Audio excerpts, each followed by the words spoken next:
Hey guys, how's it going? It's Sal coming back at you again with another video. Now, if you haven't done so yet, please hit that subscribe button. More videos are coming out every day. Everything that I'm going to be talking about in this video is included in my book, From Pre-Med to Med Student. It's available on Amazon.com. It is a comprehensive guide for applying to medical school. It has everything that you need to know in the book. So please check it out if you haven't already yet. And let's get started with the video.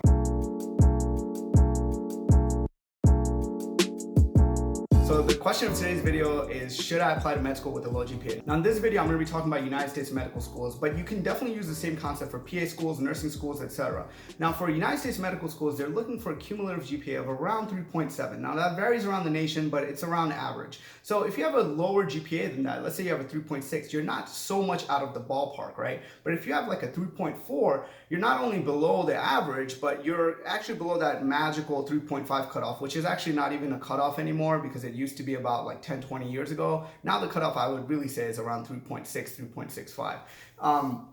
So make sure you're realistic with yourself, right? If you have a really low GPA, like below 3.5, when we're talking about medical schools, then you definitely need to go back and revamp your application, either in other areas or in other areas plus your GPA. So take, upper level courses, work on research, try to get some extracurricular experience, try to make your application as a whole better. Now, another thing that you should consider is your MCAT score above the average or is it not? This is also important, right? So your GPA is one component of the holistic application. So you want to make sure that other components in your application are good as well. If you have a slightly lower GPA, let's say you have a 3.6, but your MCAT score, let's say, is in the 90th percentile, that might be a school might look at your application and be like, okay, this student has a slightly lower GPA, but his MCAT score, his or her MCAT score is slightly higher. So they might look at it and balance it that way. Now, different schools look at different things. Some schools might emphasize the MCAT score more. Some schools might emphasize the GPA. This is really hard to figure out. So this is why I tell students you want to have a holistic, complete application. So definitely if one area of your application is lacking, let's say your GPA, but let's say it's not lacking by too much and you're around a 3.6,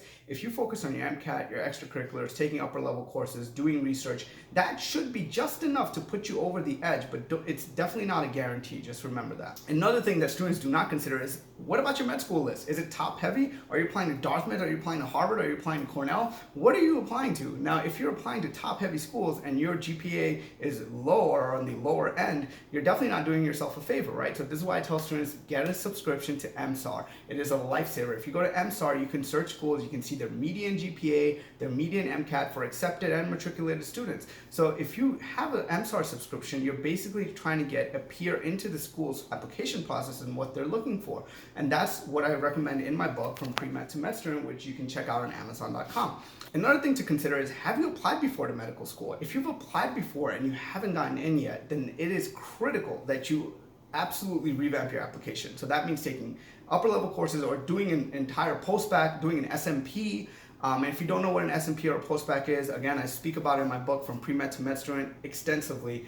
But basically, you want to take coursework that's going to improve your GPA and show that you have a good, solid understanding of the basic sciences. Now, if you've applied before to med school and you haven't gotten in, definitely do that. On top of that, you want to do research. You want to do some extracurriculars. You might even want to do something like an EMT course, maybe a phlebotomy course. You want to do something that's going to show that you're interested in the clinical side of medicine, right? So if you do all of this and you revamp your application, you will definitely have a better chance of getting accepted into the United States medical school. Now, the final tip that I have for y'all is that take your time. It is so important that you take your time and not rush the process. Too many students finish their 4 years of undergrad, immediately apply to medical school with a pretty partial, haphazard application, and they don't get a single interview. It happens all the time.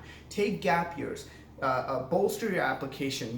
Go volunteer in another state, in another country. Do something that's going to distinguish you as a student from other students that are applying. You don't want to simply show that you have the academics knocked down and that's it. You want to show that you have diverse interests, you have leadership skills, you want to show you have communication skills, real world skills, clinical skills, and these are things that medical schools look for. They look for a really nice holistic application, so definitely focus on that. And another tip that I'll give at the end here is that make sure you focus on your interview skills. Your interview skills are very important. There are students year after year that get interviews to medical school and they still don't get an acceptance. And I talk about this extensively in my book, From Pre-Med to Med Student, about the different types of interviews that medical schools do and how to succeed at them. And they're very important that you understand the interview skills, because you could get everything right, get your foot right in the door, and then just have the door slammed on you because you don't get that acceptance offer. So making sure you land that interview is critical, and I'm definitely going to create another video about interview skills in general. So I hope you enjoyed this video, guys, and again, please hit that subscribe button. I've got more videos coming out for you, and as always, all this information is in my book, From Pre-Med to Med Student. It's available on Amazon.com, so please check it out, and I'll see you in the next video.